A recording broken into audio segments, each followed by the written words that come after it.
2 പത്രോസ് 2-ാം അധ്യായം 3 മുതൽ 5 വരെയുള്ള തിരുവചനങ്ങൾ. അത്യാഗ്രഹം കാരണം വ്യാജം പറഞ്ഞ് നിങ്ങളെ അവർ ചൂഷണം ചെയ്യും. നേരത്തെ തന്നെ നിശ്ചയിക്കപ്പെട്ടിരുന്ന അവരുടെ ശിക്ഷാവിധിക്ക് കാലവിളംബം വരുകയില്ല. വിനാശം കണ്ണു തുറന്ന് അവരെ കാത്തിരിക്കുകയും ചെയ്യുന്നു. പാപം ചെയ്ത ദൂതന്മാരെ ദൈവം വെറുതെ വിട്ടില്ല. വിധിദിനം വരെ സൂക്ഷിക്കുന്നതിനായി അവരെ അവിടുന്ന് നരകത്തിലെ ഇരുൾ കുഴികളിലേക്ക് തള്ളിവിട്ടു. ദുഷ്ടരുടെ മേൽ ജലപ്രളയം അയച്ചപ്പോൾ പഴയ ലോകത്തോട് അവിടുന്ന് കാരുണ്യം കാണിച്ചില്ല. എന്നാൽ നീതിയുടെ മുന്നോടിയായ നോഹയെ മറ്റ് 7 പേരോടുകൂടി അവിടുന്ന് കാത്തുരക്ഷിച്ചു. ഓർമ്മിക്കുക, സാത്താൻ ഒരിക്കൽ പ്രകാശിതനായ ദേവദൂതനായിരുന്നു എന്നാണ് വിശുദ്ധ ഗ്രന്ഥത്തെ അടിസ്ഥാനമാക്കി സഭ പഠിപ്പിക്കുന്നത്. പരിശുദ്ധ കന്യകാമറിയം സാത്താനുമായി നിത്യശത്രുതയിലാണ്.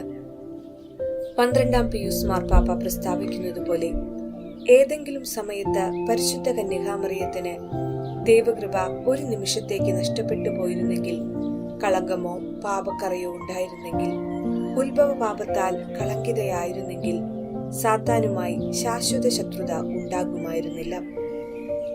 മറിയം സാത്താനും അവന്റെ സൈന്യത്തിനുമെതിരെ സൈന്യനിര പോലെ ശക്തയും ഭയങ്കരിയുമാണ്. ദൈവത്തിന്റെ ഒരു വിനീത ദാസിയാൽ തോൽപ്പിക്കപ്പെടുന്നത് സാത്താനെ സംബന്ധിച്ചിടത്തോളം ദൈവത്താൽ തോൽപ്പിക്കപ്പെടുന്നതിനേക്കാൾ അസഹനീയമാണ്. കാരണം അവൻ അത്ര കണ്ട് അഹങ്കാരിയാണ്. ദൈവം ഒരു സ്ത്രീയെ ഉപകരണമാക്കിക്കൊണ്ട് സാത്താനെ തോൽപ്പിക്കുക എന്നത് നീതിയും ജ്ഞാനവുമാണ്. കാരണം സാത്താൻ മനുഷ്യവംശത്തെ തോൽപ്പിക്കാൻ ഒരു സ്ത്രീയെ ഉപകരണമാക്കി, അതായത് ഹവ്വ. ആയതിനാൽ ദൈവത്തോടെന്നതിനേക്കാൾ ശത്രുതയും ഭയവും കോപവും സാത്താന് മറിയത്തോടുണ്ട്.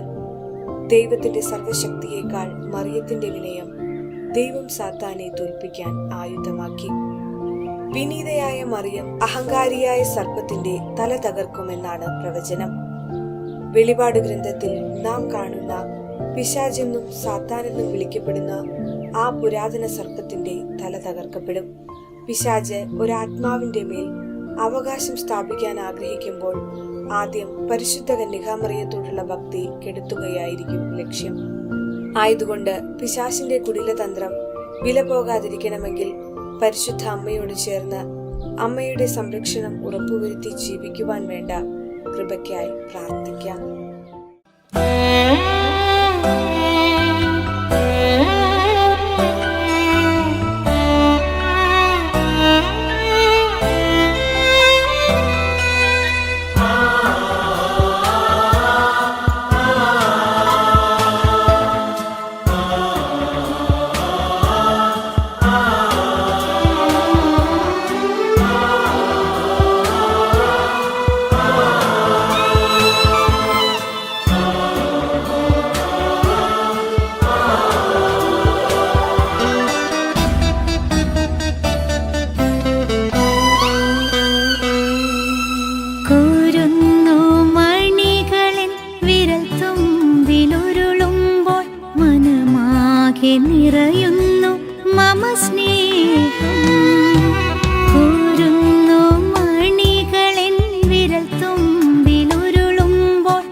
ചുടുകണ്ണീരായി നീ അലിയുമ്പോൾ